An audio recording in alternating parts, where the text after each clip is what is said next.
que Steve Rogers cede la antorcha o, en todo caso, el escudo a Sam Wilson sería un punto de inflexión para no solo el futuro del Capitán América, sino del rumbo del universo cinematográfico de Marvel. Una decisión que sigue generando opiniones polarizadas, no solo en los fans, sino dentro de su universo. Y es entendible porque el personaje original proyecta una sombra de la cual es muy difícil de escapar. La responsabilidad es muy grande y cumplir con las expectativas de todos lo es aún más. De eso trata la serie Falcon y el Soldado del Invierno. Muy buena, por cierto. Y la película que nos compete hoy, Capitán América 4. Sabemos que Marvel no está atravesando por su mejor etapa y las críticas han sido un poco ambivalentes con esta entrega, pero sinceramente no salí insatisfecho. Estoy al tanto de ciertas debilidades, pero me encontré con más fortalezas de lo que tal vez en las redes se atreven a reconocer.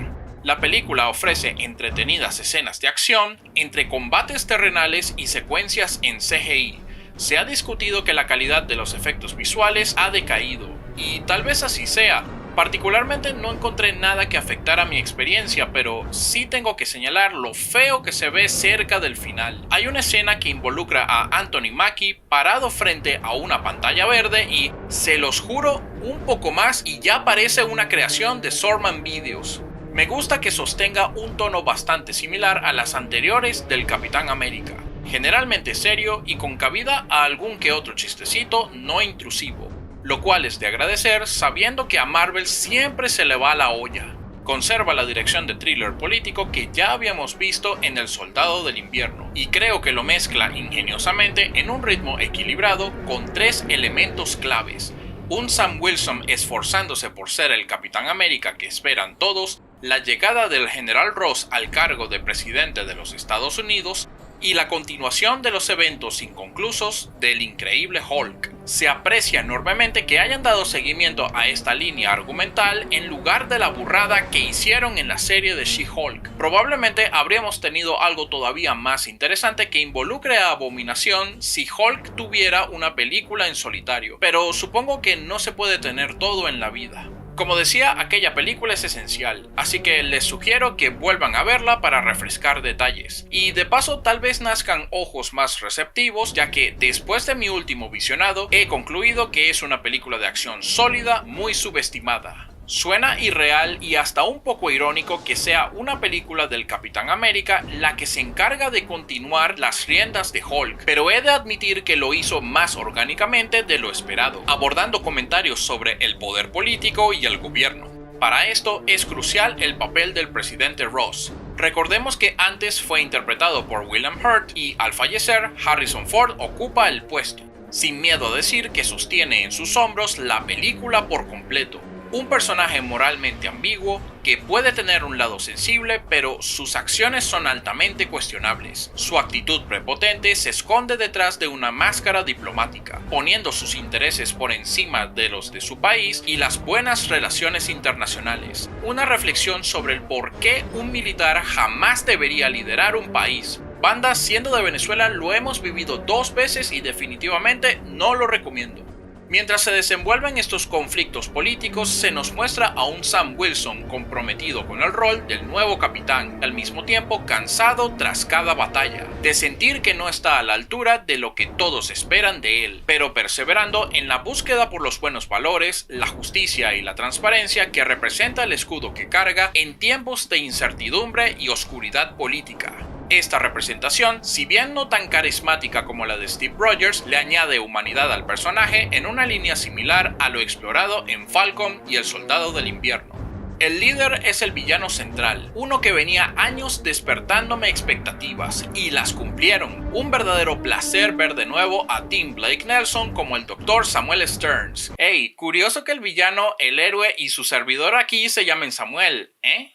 En fin, me encanta que sea calculadoramente preciso en sus planes, siempre un paso adelante de nuestros héroes, pero sus motivaciones son lo mejor, porque van orientadas a la revelación del lado oscuro de la política al mundo. los peligros de alcanzar el poder al costo de convertir a las personas en meras herramientas despojadas de sus derechos humanos. En mi opinión, es un mensaje contundente y que le añade una capa de profundidad en medio de la intriga, el suspenso y la acción. Sin embargo, el elefante en la habitación no puede ocultarse, y es que el diseño del líder puede generar opiniones divididas, pues es cierto que dista de cómo luce en los cómics. En mi opinión, al igual que MODOK en Hombre Hormiga 3, un personaje con esta apariencia estaba condenado a tener un traslado problemático al live action, porque hicieran lo que hicieran no iba a generar menos memes, eso lo puedo garantizar. En su lugar optaron por algo más alineado al diseño de Hector Hammond en la película de Linterna Verde, cuya contraparte en los cómics también es... bueno... aunque pensándolo bien, tal vez debieron hacerlo más parecido a esa película. Dios mío, no puedo creer que ponga Linterna Verde como un buen ejemplo. Muchos de ustedes puede que lo consideren grotesco y desagradable, pero yo creo que justo es la idea, para que se sienta el peso de las consecuencias de Ross en Samuel Stearns, de la radiación gamma dejando daños irremediables a su integridad y salud, una escalada al poder manchada de decisiones éticas reprochables, y un presagio de lo que sería capaz de hacerle a gente inocente si Ross continúa al mando. Sea como sea, aunque es poco probable que suceda, el personaje en sí me dejó con ganas de ver más de él en el futuro. Entre mis observaciones, hubo personajes secundarios medio flojones. La nueva agente tipo Viuda Negra se siente un poco forzada y no me parece que contribuya tanto al desarrollo o que aporte a su propia caracterización. Según entiendo, este personaje en los cómics es una superheroína israelí, completamente diferente a la adaptación del MCU. Cambios para evitar conflictos políticos, supongo. También incluyeron a Isaiah Bradley, personaje cuya primera aparición fue en la serie de Falcon y el Soldado del Invierno, y lograron que, aún teniendo un papel secundario, se integrara a la historia de una forma coherente, robándose incluso varios momentos de la película en los que transmite conmovedoramente su desesperación y miedo, al ser acusado de un crimen que no cometió. Simplemente magnífico. En conclusión, no se me ha hecho nada mal. Claramente no va a revolucionar al MCU, pero cumple con las metas. Inferior al Soldado del Invierno, pero a riesgo de opinión impopular, la disfruté más que Capitán América 3, y con esa siempre he desarrollado mis amarguras. Esa tiene los mismos problemas que Batman vs Superman, pero ustedes no están preparados para esta conversación.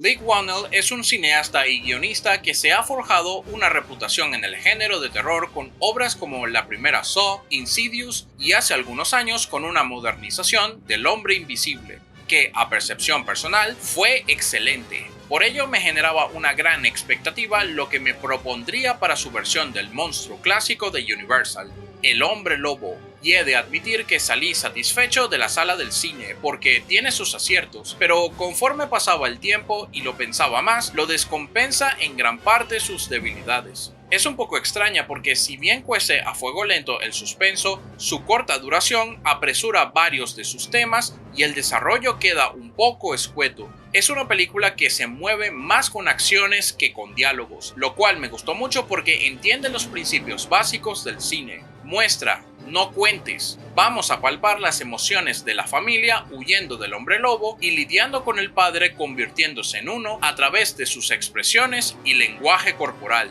Entonces creo que se puede conectar con los escenarios, así como la angustia por la que atraviesan, aunque no digan una sola palabra. Esto sobre todo es clave porque el protagonista va perdiendo su habilidad para comunicarse con su familia y se aleja paulatinamente al abrazar su instinto animal contra su voluntad. Todo esto forma parte del enfoque de horror corporal que explora la cinta, que me pareció bastante interesante, ya que no solo veremos los cambios físicos, sino cómo desde su perspectiva experimenta la agudeza de sus sentidos. Una escena brillante que lo ejemplifica es cuando escucha unos fuertes pasos provenientes del piso superior, haciéndonos creer que algo muy grande está acechando, y al final se revela que es una pequeña araña moviéndose por las paredes.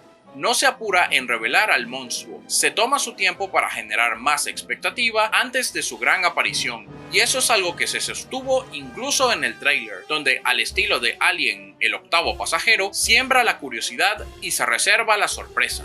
No obstante, es posible que algunos sientan que la espera no valga el esfuerzo, ya que, objetivamente, el diseño de este hombre lobo no es demasiado impresionante. La película busca abordar un tema interesante sobre los padres que luchan contra su lado más primitivo y buscan convertirse en la mejor versión para su familia. Está buena la idea, pero como le falta un poco de desarrollo más marcado a los personajes y más fuerza emocional, la ejecución podría dejar un poco que desear, por no decir que hasta tornarse predecible la relación familiar. En líneas generales me gustó el enfoque más dramático de la película, y varias cosas se cuentan de forma implícita. Reconozco que es un noble concepto para llevar al hombre lobo a tiempos modernos, pero se queda a medio camino de convertirse en una reinvención memorable.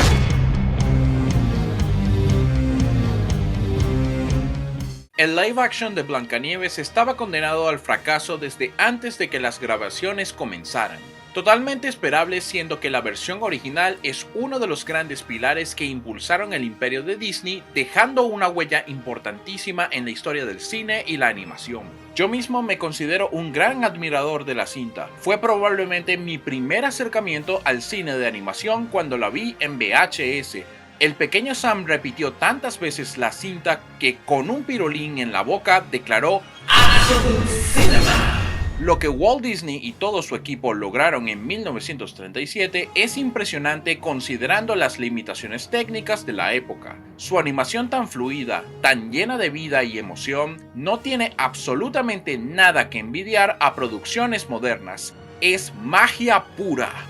Por lo mismo, también me uní al escepticismo de toda la controversia que le rodeaba al remake antes de su estreno. Que si esta Blancanieves sería más empoderada, que si Rachel Zegler fue pésima decisión de cast, que si el romance fue cambiado, que si los enanos los cambiaron por criaturas mágicas, y así puedo seguir. Pero vengo con la audacia de decir que, a diferencia de muchos entre la ola de review bombing, yo sí tuve la oportunidad de verla para hablar con propiedad. Originalmente iba a hacer este video cuando salió la película, pero ya casi a un mes, o tal vez un poco más de eso, he tenido tiempo para analizar las cosas en frío. En general creo que he visto producciones peores, cae más en el terreno de película regulera, y voy a señalar aspectos de mi agrado como otros cuestionables a partes iguales. Pero no quiero que me malinterpreten, no con esto intento justificarla. Los que me siguen saben mi postura sobre los remakes live action de Disney, por lo que al final cerraré la reseña con una reflexión.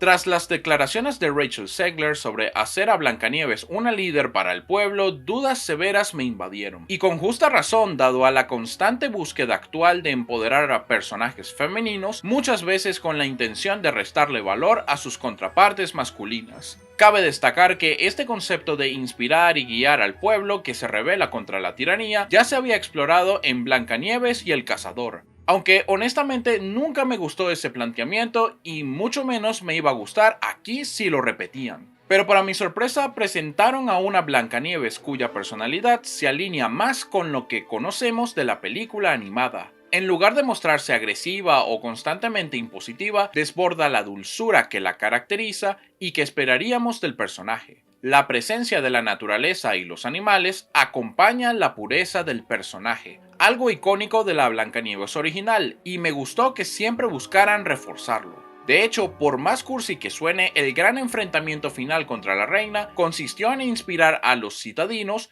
no con un discurso de guerra cliché, no con violencia, sino con su mera gentileza y el recuerdo de tiempos más pintorescos antes de la tiranía. Y eso, en mi opinión, es lo más Blancanieves de la vida. Los comentarios de Rachel Zegler han afectado duramente la visión de la gente sobre ella y la película. Están en su derecho de que les caiga mal porque sucede lo mismo conmigo. Pero luego de verla me parece que el enfoque que pretendían darle a Blancanieves se sacó totalmente de proporción. Lo que pudieron imaginar sobre esto ni siquiera se le acerca a cómo se abordó en el producto final. Válido decir que no encaja con el arquetipo de cómo debería lucir el personaje, pero en espíritu sí transmite. Lo cierto es que se podría considerar lo más competente de la producción. Esta chica sabe cantar y desborda encanto. Lástima que en la vida real no sea así, pero ya eso es otro cuento. The original cartoon came out in 1937, and very evidently so. There's a big focus on her love story, with a guy who literally stalks her. Yeah. Weird. Ahora entramos al terreno de lo mixto. Lo más notable es que muchas situaciones de la película animada fueron eliminadas o de plano recontextualizadas. Lo mismo sucede con las canciones. No voy a negar que la música está muy bien y el nuevo tema principal tiene mucho corazón, pero pareciera que buscan reemplazar el encanto de cuento de hadas más romántico que tenían las canciones de la Blancanieves original para alinearse a su visión más generalizada e independiente. Y eso para mí es completamente inaceptable. A veces pareciera que no entiende momentos del filme animado y busca tanto modernizarlos como desarrollarlos pobremente. Por ejemplo, cuando Blancanieves se pierde en el bosque, siendo presa del miedo, imagina los árboles como monstruos que la acechan. Aquí lo presentan como un bosque embrujado sin más, del que nunca vuelven a hablar en la historia. El otro asunto es que se desliga por completo de la premisa del príncipe que rescata a la damisela, porque no encajaba con agendas modernas. Entonces lo convirtieron en el líder de alguna rebelión al estilo de Robin Hood. Para mí esto es crear una solución a un problema que jamás existió. Intentan darle desarrollo a la relación de Blancanieves y el fulano este, pero es en extremo superficial. No hay química en lo absoluto y la revelación de los sentimientos mutuos se siente fuera de lugar y forzada. Válido decir que en la animada el romance fue inmediato y no se profundizó, pero en mi opinión va perfectamente con el encanto de la película, del sueño haciéndose realidad.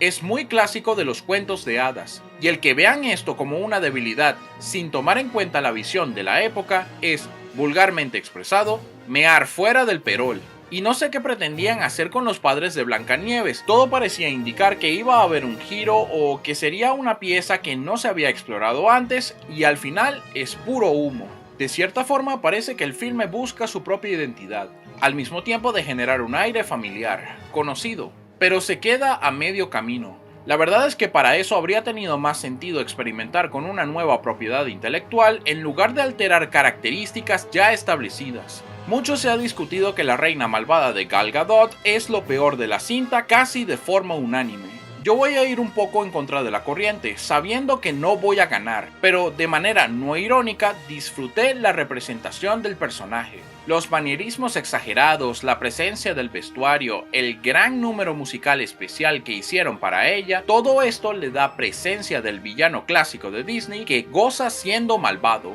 Es cierto que difiere un poco la forma en que la clásica y la moderna manifiestan su vanidad, pero a mí se me hace enganchante.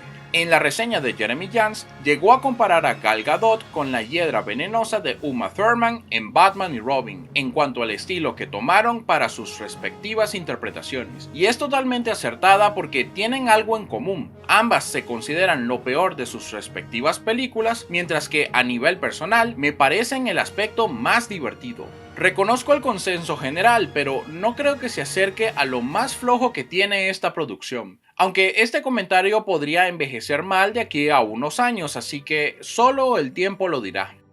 Lo que sí echaron a perder durísimo fue el diseño de los enanos. Intentan lucir tiernos, pero son horrorosos. En algún punto creí que me adaptaría, pero el Valle Inquietante se rehusaba a desaparecer. Y esto es un problema si consideramos que la historia requiere que conectemos especialmente con uno de ellos. Según Disney, optar por crearlos con CGI fue para no dar una representación errónea de la comunidad de personas con enanismo. Esto nos remonta a cuando originalmente sus planes eran reemplazar a los enanos por personas de diferentes etnias. Cuando en las redes hubo reacciones negativas, decidieron cambiarlos. Y aquí es donde ocurre lo más extraño, porque tanto las personas que servirían de reemplazo como los enanos mismos hechos por computadora iban a compartir tiempo en pantalla. Es completamente contradictorio porque uno de ellos sí es un enano auténtico y está interactuando con el que fue realizado por CGI. ¿No que no querían ofender a la comunidad? Esta decisión creativa me parece distractora y sumamente desconcertante.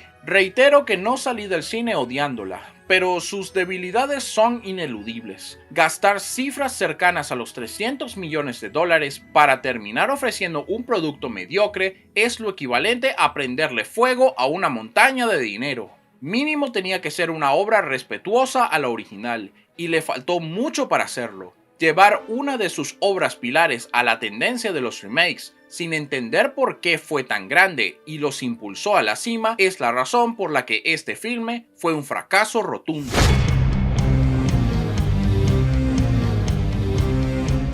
Fui al cine a ver antihéroes enfrentándose al malo poderoso y me dieron una reflexión simbólica sobre la depresión.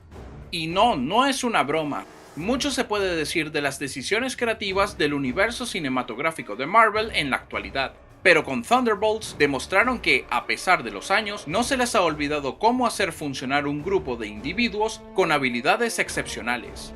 Esta película prioriza la exploración de sus emociones y su relación con los miembros del equipo. Definitivamente han aprendido de las grandes virtudes de los Vengadores cuando cambió el cine de superhéroes en 2012. Pero en ese aspecto, ¿llega al mismo nivel de calidad? En mi opinión, no necesariamente. A algunos miembros del equipo les faltó un poco más de caracterización para alcanzar el equilibrio. Sin embargo, salí del cine pensando en la dinámica de desconfianza, hostilidad, sarcasmo y eventual camaradería como el corazón de la historia más que en las mismas escenas de acción. Y eso es sin duda un indicativo de que recorrieron el camino más atinado. Juega un poco con lo que esperaríamos en estas historias donde revelan aspectos de su pasado y lo manejan de una forma humorística.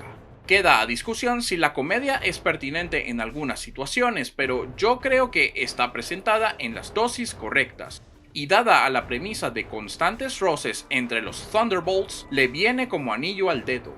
En general, todos los personajes tienen su momento para brillar. Yelena se podría considerar la protagonista, pero lo menos que pude imaginar es que Red Guardian se robaría la película. Es muy curioso porque a pesar de que a menudo se le retrata como un payaso, funciona como la brújula moral y el que da empuje al equipo. Como el resto de los Thunderbolts, alguna vez estuvo en la cima y ahora ha caído en desgracia. Pero aquí surge la fundamental diferencia, porque la situación en la que se ve envuelto es, a sus ojos, una oportunidad de redención y recuperar su gloria perdida, con un genuino entusiasmo donde los demás simplemente buscan continuar sus vidas sin rumbo. Obviamente, Red Guardian también mira esto desde el beneficio comercial, pero nunca olvida su sentido del deber en los momentos más críticos, contagiando a los demás miembros del equipo, y eso para mí lo hace especialmente valioso. En las películas de superhéroes siempre hay un villano, pero en este sentido, Thunderbolts también es muy atípica.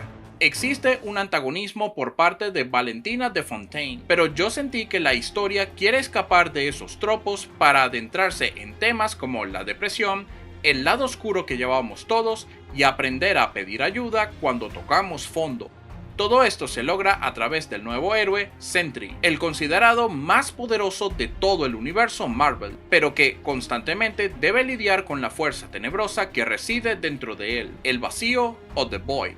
Este punto se usa como recurso visual y narrativo para abordar lo antes mencionado. Sencillamente brillante porque se conecta con el estado emocional de nuestros protagonistas a lo largo del filme, desmotivados y derrotados. Permite hacer del gran clímax un enfrentamiento más psicológico que físico, en el que enfatizan que incluso las batallas internas no tenemos que enfrentarlas nosotros solos. No obstante, también siento que afinar algunos personajes como Fantasma, que probablemente sea el más débil, o el mismo US Agent, y conectarlos con estos temas podrían haberlos robustecido. Pero es perdonable sabiendo que el sentido de trabajo en equipo se sostiene a través de un mensaje positivo y contundente sobre el apoyo emocional, lo cual es una bocanada de aire fresco. Ahora, Valentina de Fontaine es un personaje que encuentro interesante porque viene a representar al anti-Nick Fury. Mientras este último veía el potencial de individuos excepcionales y unirlos por el bien común, para ella son el medio para movimientos turbios que atentan contra los límites éticos y, por tanto, representan cabos sueltos. Su intención no es formar un equipo, sino que se destruyan entre ellos y salir librada con las manos limpias. He de admitir que no es el desarrollo más revolucionario, pero sirve como un perfecto hilo narrativo conductor.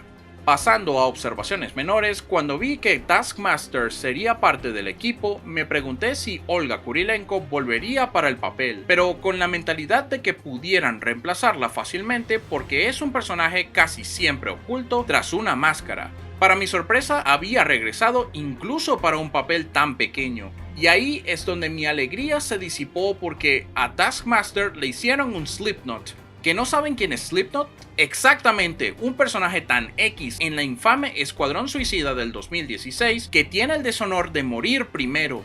Taskmaster fue un personaje muy controversial en Viuda Negra y decepciona saber que en lugar de enmendar sus errores y lograr una representación más fiel, tomaron la ruta fácil de eliminarla de la ecuación. Nada nuevo entre las decisiones cuestionables del MCU, pero bueno, ¿qué es otra raya más para el tigre? Por otra parte, el marketing de la película hizo un gran énfasis en el asterisco que acompaña al título. Esto significa que dentro de la historia, Thunderbolts iba a ser el nombre provisional para el equipo y estaba sujeto a cambios.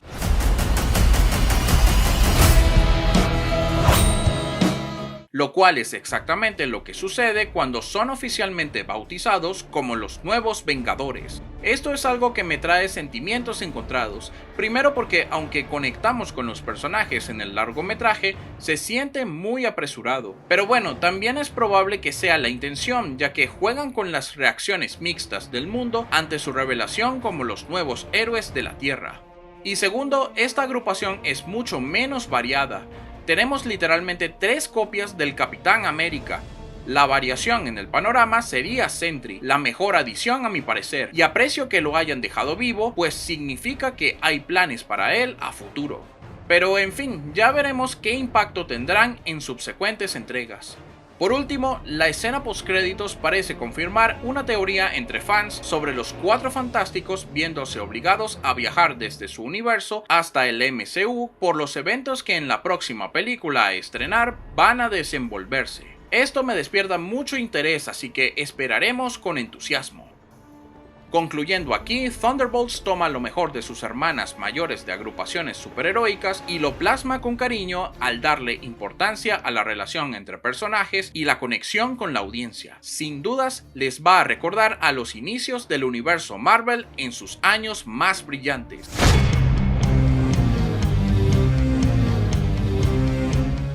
Admirable es la preparación física y personal de Tom Cruise y su equipo de entregarnos la máxima dosis de acción, acrobacias y escenarios explosivos en una saga tan longeva como Misión Imposible.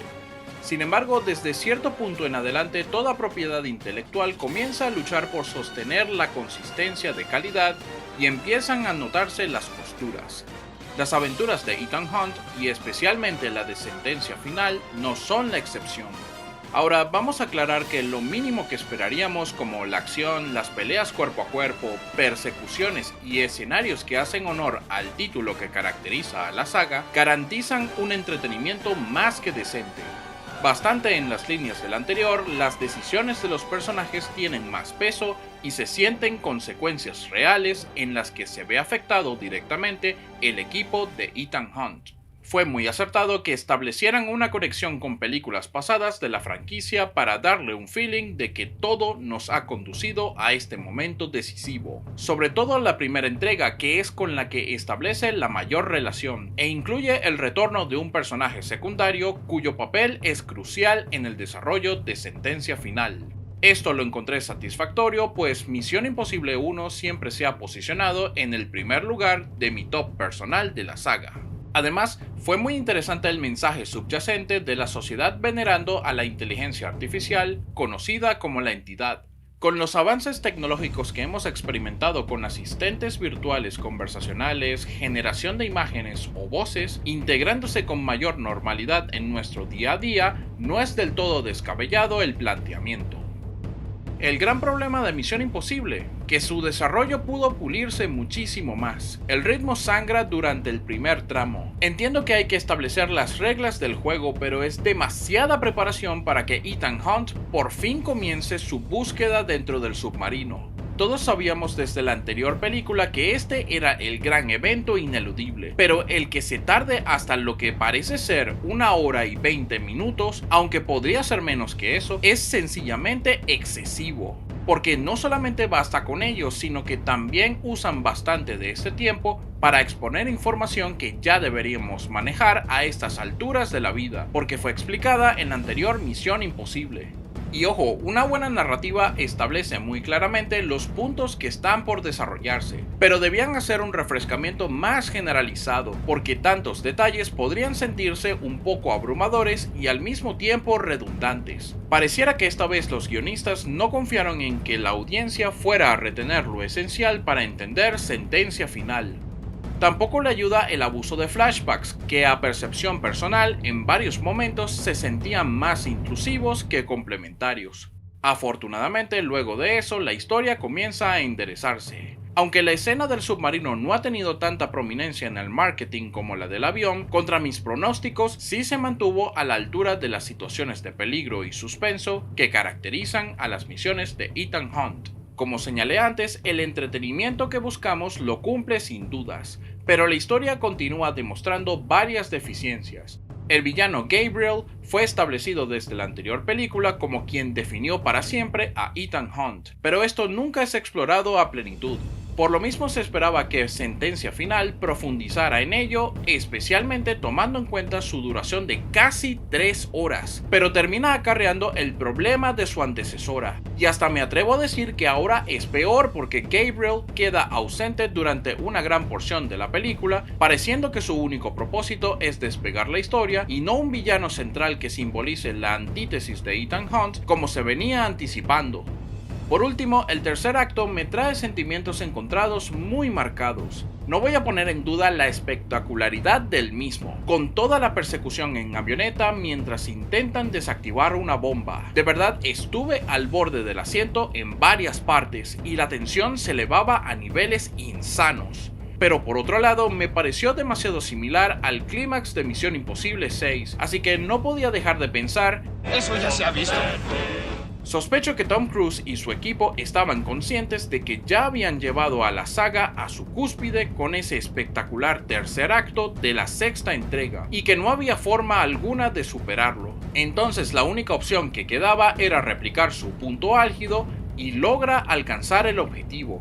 Pero como Misión Imposible 6 fue un show inolvidable y sin precedentes, lo que hicieron aquí deja un impacto menos potente. Un factor repetición difícil de obviar. Puede que suene muy negativo, pero no miento al decir que es una buena entrega en la saga.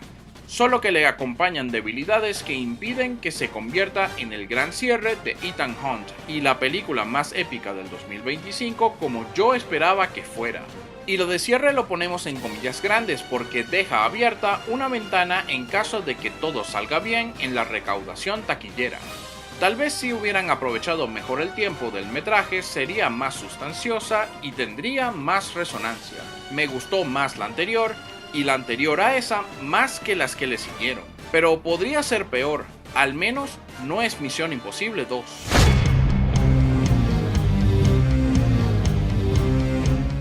¿El remake de Lilo y Stitch traicionó el mensaje de Ohana? Lilo y Stitch fue una obra atrevida a principios de los 2000 porque salió de los tropos convencionales de la casa Disney. Decidió replantear el amor verdadero de los cuentos de hadas con princesas y príncipes para llevarlo a uno más fraternal con un componente de ciencia ficción. Pero la historia conmovió a la audiencia por desarrollar temas que son tan reales como los de dos hermanas huérfanas, siendo la mayor quien lleva la responsabilidad de asegurar un hogar ideal y bienestar a la más pequeña, con el miedo latente a reconocer que su situación sea insostenible y que los de servicios sociales actúen sobre el caso. Todo esto mientras una peculiar criatura llega a sus vidas y evoluciona su propósito destructivo para llenar su vacío emocional y a su vez ellas complementar su sentido de soledad y carencia de amor. Por lo mismo, las expectativas por el remake live action no pasaban desapercibidas, y menos cuando parecían entender bastante bien las bases de la película original según los trailers. Obviamente se esperaba recuperar la confianza en este tipo de producciones después del estrepitoso fracaso de Blancanieves, y pues la vara no es muy difícil de superar, pero ¿eso la hace buena? La verdad es que he salido con sentimientos encontrados de la sala del cine. Por un lado creo que podría dejarse ver, parte del encanto de la original está presente, y si la aceptamos con la dirección que pretende, podríamos calificarla de simpática. Pero como adaptación deja mucho que desear. Es interesante cómo calca muchos escenarios y situaciones de la original, incluso diálogo por diálogo y acción por acción, mas no parece abrazar la intención de las mismas. Y por eso vamos a ver cambios poco acertados que solo demuestran un entendimiento superficial de los temas que desarrollaba la original. ¿Qué fue lo que sí hizo bien? Cuidó la relación de Nani y Lilo, y ese cariño se convierte sin dudas en el corazón de la historia. Pero a nivel técnico, el mayor logro se lo lleva Stitch, que en ningún momento transmitió sensaciones de valle inquietante, como esperaríamos de los efectos visuales del Disney moderno. Era un personaje muy expresivo, tierno y con animaciones hipnóticas. El problema es que siendo el personaje principal desaprovecharon la oportunidad de que hubiera una evolución gradual. El Stitch de la versión animada era agresivo y hostil, pero se suaviza con el cariño de quienes lo adoptaron y entienden lo que significa formar parte de algo.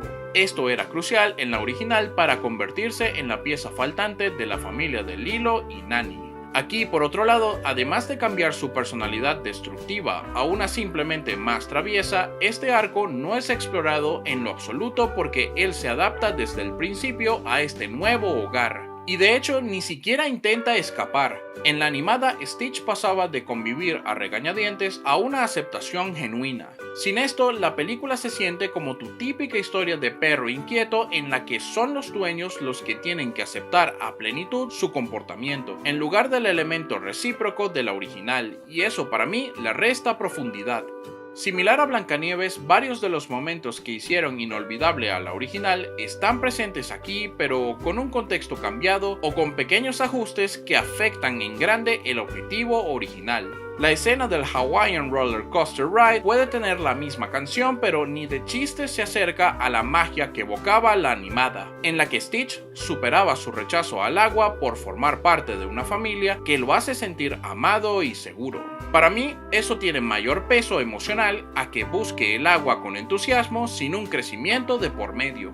Entre las propuestas que menos me convencieron fue dividir los roles de Cobra Bubbles para que este sea solo un agente de la CIA y darle el del trabajador social a otro personaje interpretado por Tia Carrere, quien interpretó a Nani en la primera película. Esto para mí le quitó fuerza a ambos, y en general no son lo suficientemente interesantes como si lo hubiera sido la suma de sus partes. Lo que hacía inolvidable a Cobra era que detrás de este trabajador social intimidante se escondía un ser humano sensible que velaba por el bienestar de Lilo, y además estuvo involucrado en actividades extraterrestres. Más cool que eso no se puede. Separar todas estas facetas en dos personajes fue contraproducente y los hizo olvidables por sí solos. Y ni hablemos de David, que lo redujeron a un baboso inútil, lejos de ser el soporte emocional persistente pero respetuoso de Nani. En las redes también se criticó que Jumba fue convertido en el malo, pero esto lo puedo perdonar porque es una respuesta a la ausencia de Gantu, que no aparece por temas de presupuesto. Al desaparecer la fuerza antagónica, este me parece el paso más lógico dentro de la dirección que toma esta historia. Ahora hablemos del controvertido final. Muchos se han manifestado con que traicionan los principios del mensaje de Ohana, al dejar que Nani le ceda la custodia a servicios sociales. Aquí me voy a tirar una visión controversial, aunque matizada. De todos los cambios que me desentonaron totalmente, ese no fue uno de ellos. Me pareció un enfoque un poco más realista que la original, y el cómo lo manejaron se me hizo acertado. Pero es curioso que la lectura del público haya sido tal vez un poco malinterpretada. Aclarando, Nani no renuncia a Lilo, es que la trabajadora social fue firme y no le dio alternativa. Y con razón, porque se encontraba en una situación insostenible, descuidándose a sí misma y a su hermana. Y la actitud de Nani tampoco es que haya sido indiferente, le afectó haber fallado en brindarle un hogar ideal. Sin embargo, Lilo quedó en buenas manos porque los vecinos que funcionan como su nueva familia adoptiva desde el principio se tenían confianza y se apoyaban. Esto también fue un acuerdo mutuo entre las hermanas, ya que Lilo misma acepta esta realidad para ver feliz a Nani y cumplir su meta de estudiar biología marina. De igual manera sigue habiendo una gran fortaleza en su vínculo fraternal, porque nunca se separan realmente. Queda incluso a entender que con la pistola de portales de Jumba pueden verse a escondidas y más frecuentemente de lo que dicta la distancia de la universidad o el convenio legal. Es decir, Nani está dispuesta a atravesar cualquier barrera para estar con Lilo, a pesar de las circunstancias fuera de su control. Sí entiendo que pueda generar reacciones mixtas y a lo mejor se haya sacado de proporción, pero creo que la película tiene problemas de adaptación más fuertes que ese, y en general el mensaje permanece intacto desde otro ángulo. Pero claro, este cambio por sí solo tampoco justifica toda la película. Es interesante que con mayor presupuesto y una más larga duración termina siendo bastante superficial, mientras que la original con 40 minutos menos resultó más robusta y sustanciosa. Salí entretenido, pero en lo que pensaba más y más sobre los detalles, me hacen querer no recomendarla y en su lugar que experimenten la animada si nunca la han visto, que les aseguro es una joyita de la casa del ratón.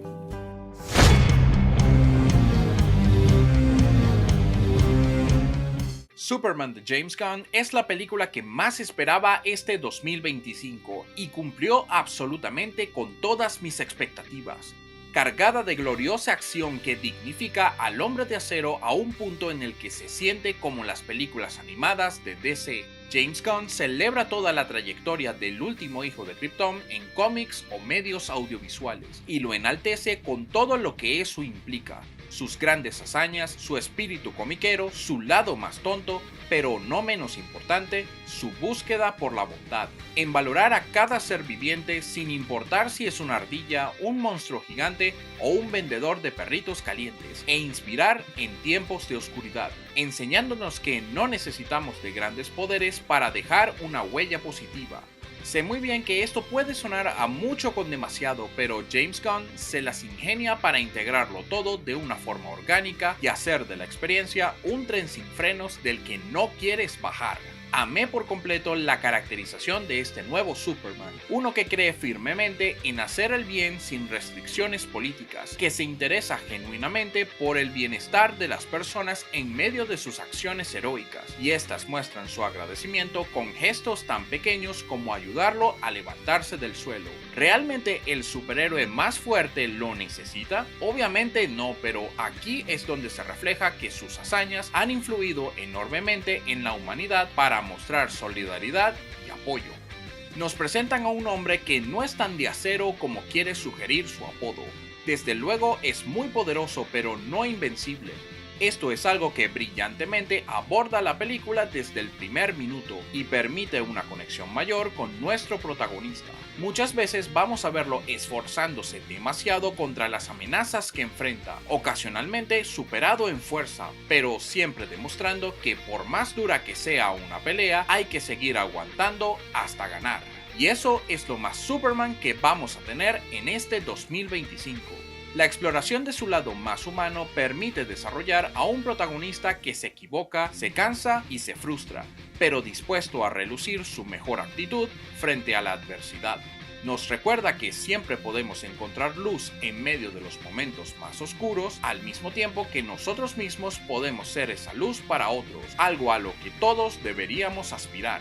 Antes de su estreno me preocupaba que la película manejara demasiados elementos a la vez, o que siguiera una estructura de escenarios capitulares independientes, pero me alegró descubrir que todo lo que nos presentaron es desarrollado en su justa medida, nada sobra ni falta. Y tanto secundarios como villanos aportan su granito de arena en la construcción de una historia que se siente robusta, pero es bastante redonda. Válido decir que esta cinta cuenta con tantas piezas que puede ser abrumador para el menos involucrado en el mundo de los superhéroes, pero para mí es la forma de James Gunn de decir: miren todo lo que somos capaces de abordar en este nuevo universo cinematográfico, y aquí no hay límites. Como es de esperar del director de Guardianes de la Galaxia, aprovecha el tiempo de hacer que brillen personajes un poco menos sonados, como Mr. Terrific, que se roba varios de los mejores momentos. Se aventura a abarcar incluso lo que siempre pensamos que no funcionaría en la gran pantalla, como Krypto el superperro, que fue otro gran acierto divertido y conmovedor. Lo mismo sucede con un montón de aspectos sobre la mitología del Hombre de Acero que están presentes y que los más acérrimos seguidores van a apreciar.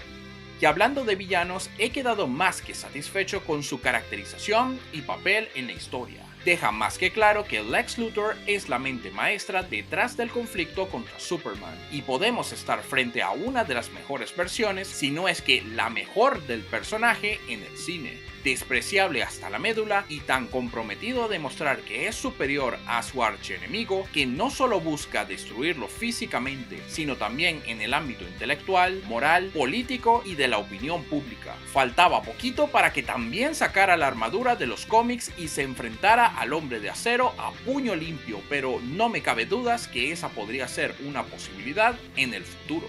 Un Luthor que se ha aliado con la élite de élites para acabar con el Hombre de Acero. Y ahí es donde entran Ultraman y la Ingeniera. Decir que sus papeles son secundarios sería muy injusto porque tienen mucha presencia y una participación activa, a pesar de no ser los principales. Desde luego, proviniendo de mi país, Venezuela, tuve altas expectativas por la participación de María Gabriela de Faría como la Ingeniera, y no salí decepcionado. Demostró que podía dar la talla como rival físico de Superman. Aquí entra lo más interesante, porque con todo y que la Ingeniera y Ultraman lo pusieron a sudar la gota gorda, nuestro héroe no se la puso fácil a sus enemigos, desmitificando la creencia de que este nuevo Superman es más débil. Y contra todos mis temores, James Gunn dejó indicios de que tiene planes para la Ingeniera a futuro, así que no podría estar más emocionado por ello. Mi única observación es que tal vez le habría caído a la perfección un poquito más de desarrollo a los villanos en general. Digamos que estoy más acostumbrado a una exploración más pausada de sus orígenes y motivaciones, pero como tanto ellos como los personajes secundarios jugaron roles indispensables en el desarrollo de la historia, así como en la construcción del drama y los momentos más emocionales, siento que es totalmente justificable. Superman es un regreso triunfal del Hombre de Acero al cine, y el superhéroe que nos inspira a seguir creyendo que un mundo donde la dignidad, el honor y la justicia es posible, siempre que luchemos por él. Uno de los mayores espectáculos que nos ha dejado el 2025, que merece verse por lo menos 2 veces en las mejores salas Dolby Atmos.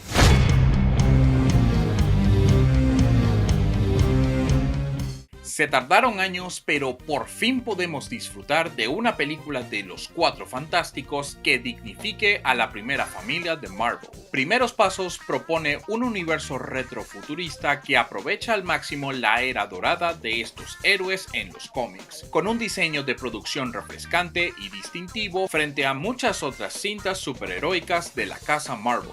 Pero especialmente me llamó la atención su dirección hacia la ciencia ficción y viajes espaciales, que podría recordar a cintas como Interestelar, algo que por cierto es muy propio del cuarteto en sus aventuras diarias. No voy a negar que el componente de superhéroes sigue presente, sobre todo durante el gran enfrentamiento final, y aunque se apoya en esa ciencia ficción, con el tinte fantasioso de por medio he de resaltar, se desarrolla con ritmo ameno e interesante, con la caracterización de las grandes estrellas, un Mr. Fantástico apasionado por la ciencia pero a veces incapaz de comprender las limitaciones, una mujer invisible que no solo es la equivalente intelectual de su esposo, sino que también es una embajadora de la paz, una antorcha humana impulsiva pero con mucha iniciativa, y una mole con un gran corazón que conecta con niños y animales. Hay un gran sentido familiar que transmite calidez, sobre todo en esta nueva etapa en la que traerán a un nuevo integrante, el bebé Franklin Richards. Esta familia fantástica se nos muestra consolidada como los grandes protectores del mundo. Se han ganado la confianza y el cariño del público, y aunque las amenazas no siempre son titánicas, están dispuestos a contribuir con un sentido de trabajo en equipo palpable y una búsqueda por cumplir con su deber heroico. Me gusta que el vínculo de la familia esté matizado con todo lo que implica: compañerismo, apoyo emocional y sentido del humor, pero también discusiones serias que buscan resolver para alcanzar la armonía, y eso permite que se sienta como una relación bastante real. Sue Storm probablemente sea quien se lleve la batuta para mantener el orden y la paz en el equipo, mientras lidia con la pronta tarea de dar a luz y enfrentarse a Galactus como la gran amenaza de la Tierra. Y es que la película nos deja bien claro que estamos ante una de las heroínas más poderosas de este universo, con varias de sus hazañas. más. ¿Y qué decir de Galactus mismo? Por fin le hicieron una rendición de respeto a la fuente original y no la patética tormenta cósmica que vimos en 2007. Un devorador de mundos imponente y aterrador con solo su tamaño que los va a dejar despelucados si la ven en una sala Dolby Atmos o en IMAX, el que esté disponible en su país. Pero también me gustó tanto su conexión con el hijo de Reed y Sue, que le da una pequeña variación a lo que conocemos del personaje, como la solución a la que tuvieron que llegar para frenarlo. Un total acierto que, sin disminuir el peso de su presencia, entendemos su tormento por un apetito insaciable con el que espera acabar para siempre. En las redes se está discutiendo que lo vencieron muy fácil, pero no estoy de acuerdo. Tuvieron que atravesar por diversas propuestas científicas e incluso al final necesitaron de un empujoncito más de otro personaje para lograr el cometido. Y aquí la clave es frenar, porque decir que lo derrotaron sería muy impreciso. Recuerden que Galactus solo puede ser ralentizado indefinidamente en los cómics, y según lo que se ve aquí, pueden dar por hecho que la puerta quedó abierta para que regrese en el futuro. Mi única observación es que comete el mismo error con Silver Surfer que la película del 2007. Cuenta apenas la superficie del origen del heraldo de Galactus y su razón para servirle, con la única diferencia en que al menos hay una escena que muestre de dónde viene y el momento en el que se convierte en el sirviente del devorador. Más allá de eso, es todo muy parecido. No se explora tan a fondo esta tortuosa relación, pero sí en una medida aceptable para que lo ponga un poco por arriba de la versión de 2007. Por cierto, les recuerdo que en mi canal pueden encontrar una lista de reproducción con mis análisis de previas entregas de los Cuatro Fantásticos que voy a dejar en la descripción y en esta tarjeta. En conclusión, estamos ante una fantástica película que incluso deja la puerta abierta para seguir con su propio hilo narrativo en el futuro, desligado de toda la complicada conexión del universo cinematográfico de Marvel. Una parte de mí se decepciona por no ver hecha realidad aquella teoría sobre la llegada del cuarteto en Thunderbolts que circulaba en redes, pero por otro lado veo esto como una gran oportunidad de seguir poniendo por todo lo alto a la primera familia de los cómics de Marvel.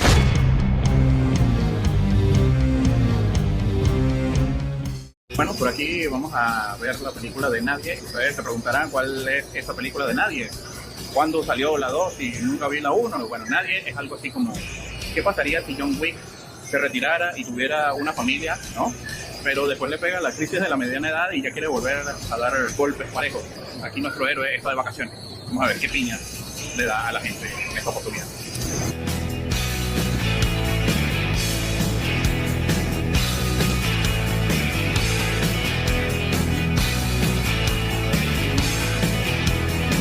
Pues bien buena la película, prometieron muchas piñas y hubo para repartir a todo el mundo, ¿no? En realidad repite un poco de la fórmula de la primera película, pero en mi opinión creo que la mejoraron y la hicieron incluso más divertida, así que totalmente recomendada, hora y media bien redondita de mucha acción.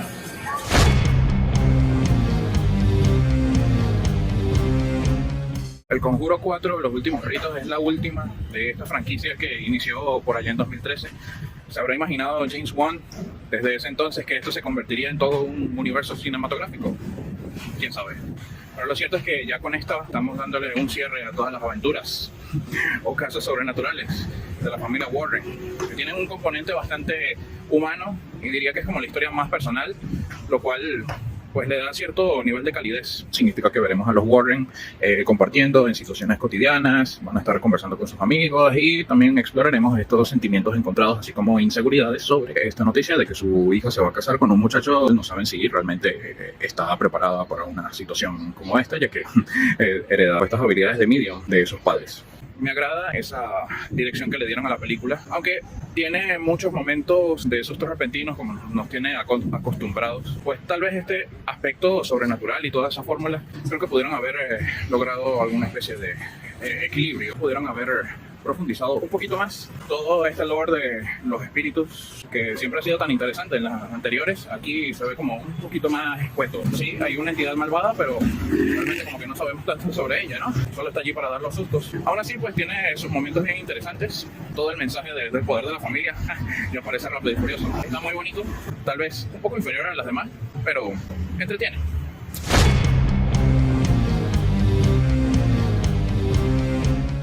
Aquí acabamos de terminar de ver Los Roses. Esta es una nueva versión de La Guerra de los Roses, una película dirigida en su momento por Danny DeVito, también era actuada por él.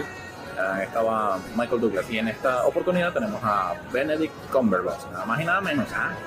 También tenemos a Olivia Colman, o sea, actorazos. Nos están contando cómo esta pareja completamente enamorada y que parecía que todo era perfecto, empiezan a sacarse las puntas. El conflicto va escalando de comentarios pasivo-agresivos a algo muchísimo más físico, peligroso y que atenta contra sus vidas. El corazón de la historia es ver ese descenso, desde lo bonito hasta lo más crudo y cruel de su parte. Justo como podía yo esperar, los diálogos son bastante punzantes, bien sarcásticos, pero brillantes a su manera. Tenemos un montón de situaciones satíricas, muchísimo humor negro, y ahí es donde está la magia, así que realmente muy recomendada la película, me gusta.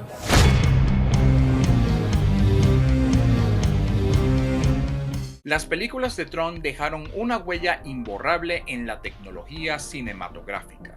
Desde 1982 como pionero de los efectos visuales por computadora hasta 2010 con el rejuvenecimiento digital para los actores, siendo Jeff Bridges el conejillo de Indias. Pero una realidad que muchos no quieren aceptar es que nunca ha priorizado la historia y personajes. Válido decir que Legacy intentó aportar capas y matices, pero son más bien una excusa para lo que importa realmente, que es un despliegue técnico de vanguardia. Por lo mismo, para disfrutar de estas películas es necesario entender la saga desde su núcleo. Una experiencia audiovisual impresionante y muy poderosa, promesa que definitivamente cumple con creces su nueva entrega. Tron Ares, la armonía de los efectos visuales, secuencias de acción potentes y una banda sonora de Nine Inch Nails como dignos sucesores de Daft Punk hacen que se sienta como si viajaras en una motocicleta a 500 km por hora. La mejor forma de describirlo es como el mejor video musical de 2 horas que van a presenciar en la gran pantalla. En las redes nació un hate pronunciado hacia esta película incluso antes de su estreno, por la participación de Jared Leto o por no continuar la historia de Legacy. Pero sinceramente ese rechazo está desproporcionado y es totalmente injusto. Salir con el hype a 1000 de volver a experimentarla en la sala de cine más grande. Me gusta cómo la película elige el color rojo como símbolo del poderío de los rivales de Flynn, los Dillinger, en el ámbito digital, terrenal y capital. En la primera Tron es un tema muy presente, pues todo aliado de Dillinger era representado por el rojo, lo que entra en contraste con la red de Kevin Flynn, donde dominaban el blanco y el azul. A su manera independiente, su diseño de producción no tiene nada que envidiar al de Tron Legacy. La historia en general me parece sencilla y, aunque es atinado decir que no profundiza tanto en los temas sobre qué significa ser humano como le gustaría, es eficaz para las necesidades de su propuesta de espectáculo frenético. La actuación rígida de Jared Leto encaja perfectamente con el concepto de una inteligencia artificial a la cual son ajenas las emociones y con las que torpemente busca familiarizarse. Como mencioné, la observación frecuente entre los fanáticos es que no continúa la historia de Kevin Flynn y Sam, pero irónicamente es la cinta que busca vincularse más con sus raíces iniciadas en 1982, más de lo que alguna vez intentó Tron Legacy, donde hacen casi en totalidad un borrón y cuenta nueva. No niega ni su existencia ni su estética, y aún con todos los avances tecnológicos mostrados en este universo, busca honrar el pasado, como en cierta escena donde a manera de museo exhiben las pertenencias de Kevin Flynn cuando estas aventuras comenzaron en la primera Tron. También es válido señalar que no cultiva las semillas plantadas al final del Legacy, pero si prestan atención van a notar que no solo está reconociendo los eventos ocurridos, sino que también los detalles son bastante vagos, un movimiento totalmente deliberado, pues se nota que la intención es desarrollar a fondo las ideas planteadas y dejar la puerta abierta para el regreso de los actores anteriores en el futuro. y quién sabe, tal vez rescatar los planes originales de la secuela de Tron Legacy que estaba en preproducción. Siempre que a la película le vaya bien, claro está, porque por el panorama que se pinta, la recaudación taquillera no le está haciendo ningún favor.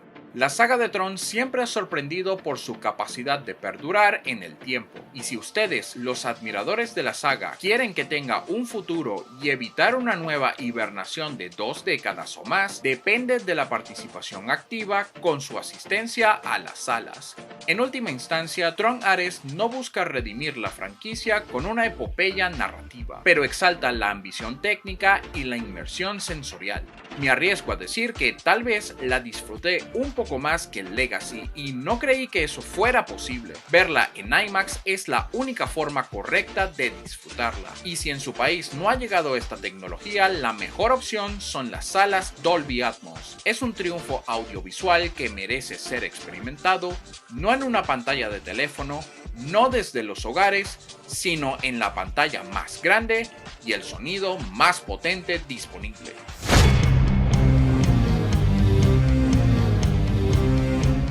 Depredador Tierras Salvajes es una película que expande el universo de los Yautjas con dosis de acción potentísimas, pero es importante señalar que sus planteamientos y desarrollo distan bastante de lo que pudiéramos esperar de la saga.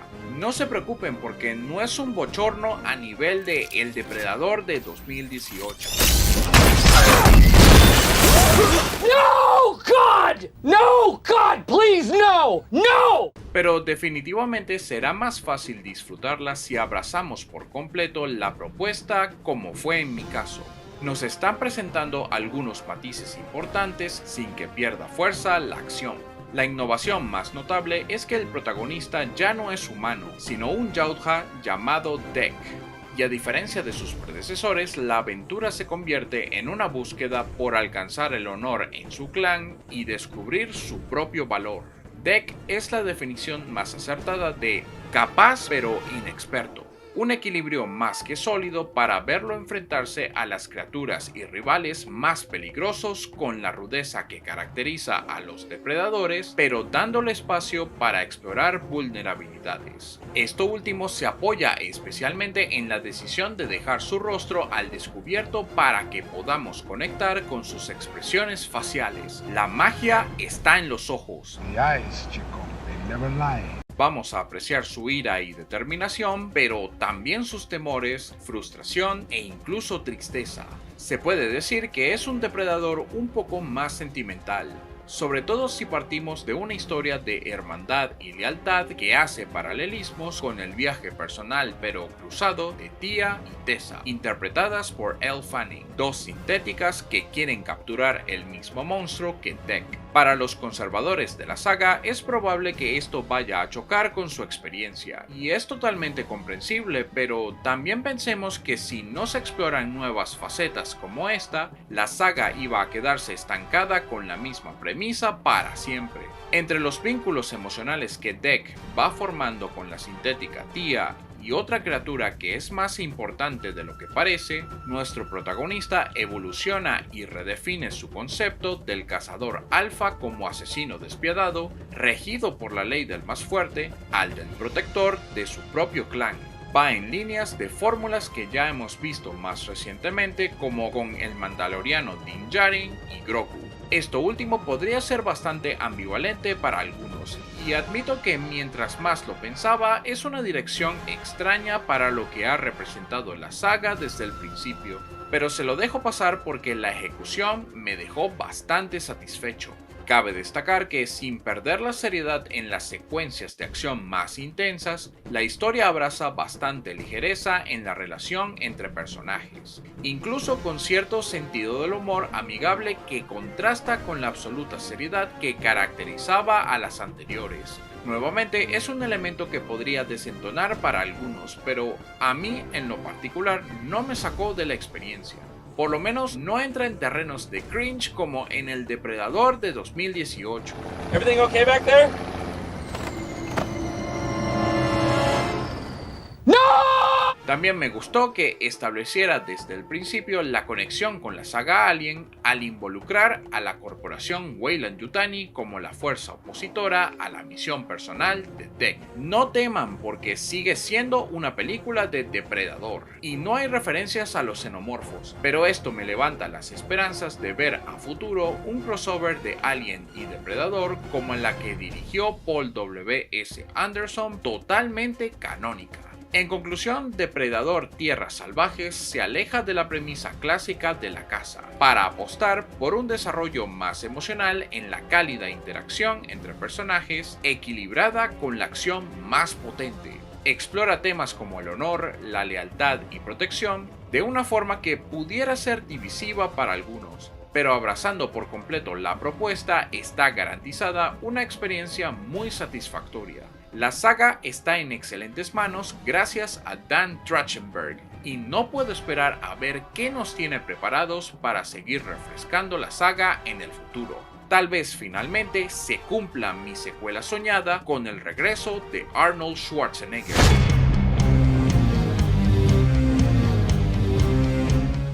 Imagínate un futuro donde los billetes de más alta denominación tienen impresa la cara de una estrella de acción tan emblemática como Arnold Schwarzenegger. Eso es lo que presenta el mundo de The Running Man, la nueva película de Edgar Wright, donde en un contexto de futuro distópico y empobrecido al máximo, su protagonista participa en un concurso mortal que lo obliga a sobrevivir 30 días de persecución para cobrar la más grande recompensa en efectivo con la cual pueda asegurar el bienestar de su familia. Se trata de una nueva adaptación de la novela de Stephen King, pues la primera fue protagonizada por el mismísimo ex-Governator. Pero esta vez contamos con todo lo que caracteriza la dirección de Edgar Wright, quien, recordemos, se encargó de grandes exponentes cinematográficos como Last Night in Soho, Baby Driver y, desde luego, el clásico Scott Pilgrim vs. el Mundo. Y eso quiere decir que vamos a ver un ritmo veloz, un juego de planos que no solo le dan combustible a la acción, sino al desarrollo de historia y personajes de una manera tan elocuente que no siempre depende de diálogos, y una banda sonora potente que armoniza con los elementos anteriores.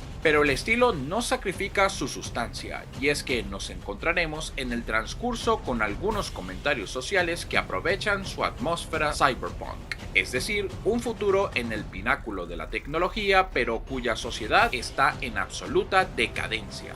Veremos temas como la manipulación sistemática para asegurar la pobreza y el desempleo y que los ricos sigan haciéndose más ricos. El sufrimiento y desesperación de los menos afortunados se convierte en el entretenimiento de los de alto estatus social, haciendo del concurso una arena de gladiadores modernos que luchan por sus vidas, el control de los medios de comunicación y, ahora más con herramientas de inteligencia artificial, la tergiversación de los hechos a conveniencia de los más poderosos y, en fin, estamos ante una obra cuyo contenido es digno de debatir como el reflejo de cualquier sociedad. The Running Man torna sus temas más interesantes y los mezcla en una pieza de acción potente que me dejó al borde del asiento y sin pestañear, en su amigable duración de poco más de 2 horas, las cuales, les garantizo, se pasan volando. Es un largometraje que no está teniendo suficiente marketing y podría pasar por debajo de la mesa, pero la recomiendo al 100%. ¿Esta versión es superior a la original? La verdad es que no sabría decírselos porque nunca la vi, pero aquí es donde les dejo espacio a ustedes para que comenten sobre ello.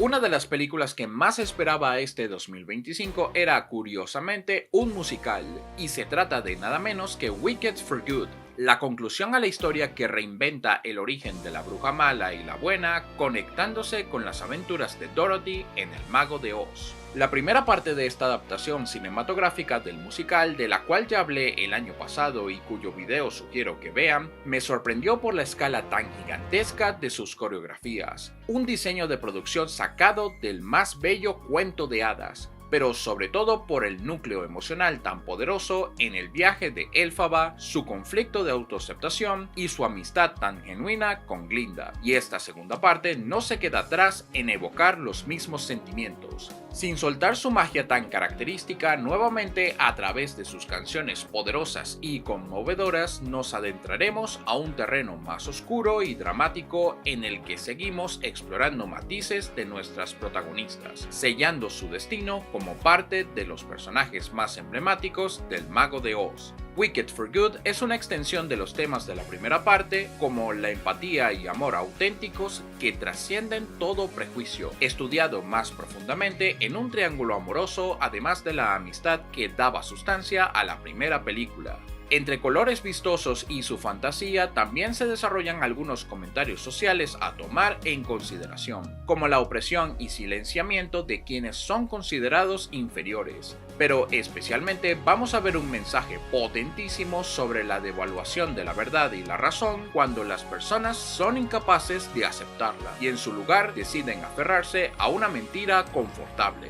Esto último se conecta muy de cerca con el arco de Elphaba, quien a pesar de su esencia bondadosa y altruista, sus esfuerzos por revelar al Mago de Oz como un farsante manipulador son frustrados constantemente, lo que nos lleva a la reflexión sobre si lo que llamamos malvado en algunos casos solo depende de la perspectiva con la que se mire.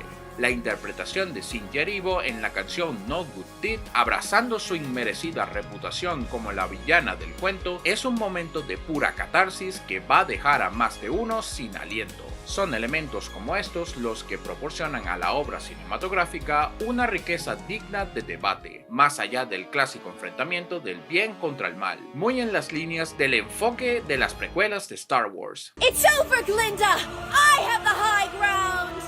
You underestimate the wizard! Un aspecto que podría generar reacciones divididas es la inclusión de elementos icónicos del Mago de Oz original que se conectan con el viaje de Elphaba y Glinda. Esto ocasiona que ambas historias se desarrollen en paralelo. Y si bien me gustó la explicación al origen de personajes como el espantapájaros, el hombre de hojalata, el león cobarde e incluso la llegada de Dorothy a la tierra de Oz, integrados de una manera orgánica y dramática con la historia de Wicked, quizás hay quien sienta que su inclusión fue un poco suelta o no se le dio la exploración que ameritaba. Reconozco que también lo pensé de entrada y, según entiendo, es algo comúnmente señalado en la obra de teatro original. Pero yo siempre lo interpreté como que la historia del Mago de Oz es tan conocida que simplemente decidieron no cargarla de Wicked más de lo necesario con detalles que nosotros mismos podemos llenar.